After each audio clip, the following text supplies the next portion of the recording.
लौकिक कामना के लिए भजन करें तो क्या भजन से लौकिक कामना पूर्ण हो जाती है? संसारिक कोई कामना चाहे तो भजन से पूर्ण हो जाती है।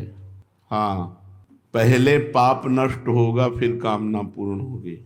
इसलिए अगर थोड़ा भजन हुआ और पाप अधिक है तो कामना पूर्ण तब तक नहीं होगी जब तक पाप नष्ट नहीं हो जाएगा।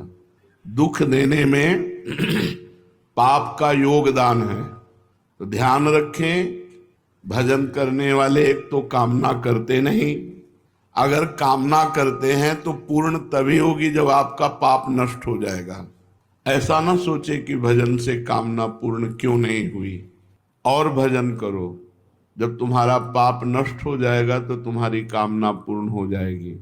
भजन करने वाला लौकिक कामना ना करे तो अच्छा है, भगवान की प्राप्ति की कामना करे, दुख सुख भोग ले। कामना चाहे पूर्ण हो या नष्ट हो, भजन दोनों काम करेगा। कामना पूर्ण करके चाह मिटा देगा या कामना का ही नाश कर देगा। भजन नहीं छोड़ना चाहिए। हम तो 7 वर्ष से भजन कर रहे हैं, प्रश्नकर्ता ने कहा, पर हमारी कोई आदि व्याधि अभी तक दूर नहीं हुई।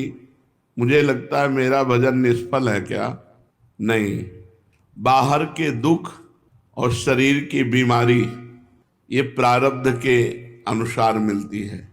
भजन का फल है अंतःकरण शुद्ध होकर भगवदानंद की प्राप्ति होना।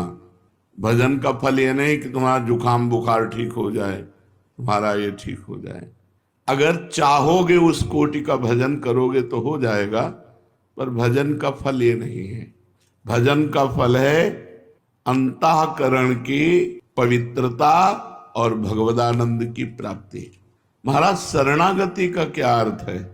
सब प्रकार से अपने सर्वस्व को, तन मन धन कामना वासना बुद्धि अहंकार, सबको भगवान को अर्पण कर देने से शरणागति पूर्ण हो जाती है।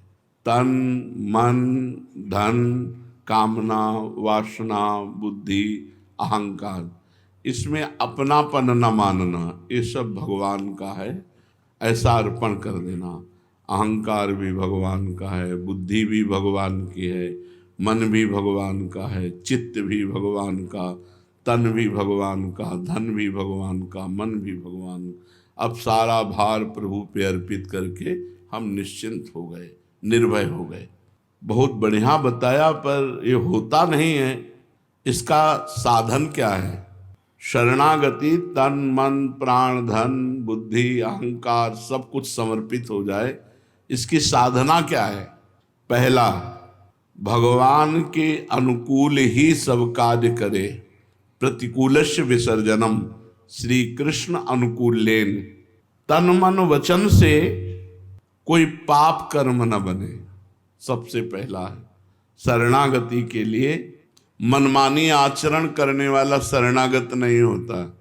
तन से मन से वचन से श्री कृष्ण अनुकूलेन प्रतिकूलस्य विसर्जनम, प्रतिकूल आचरणों का त्याग और अनुकूल आचरण भगवान के करना, ये पहला साधन है।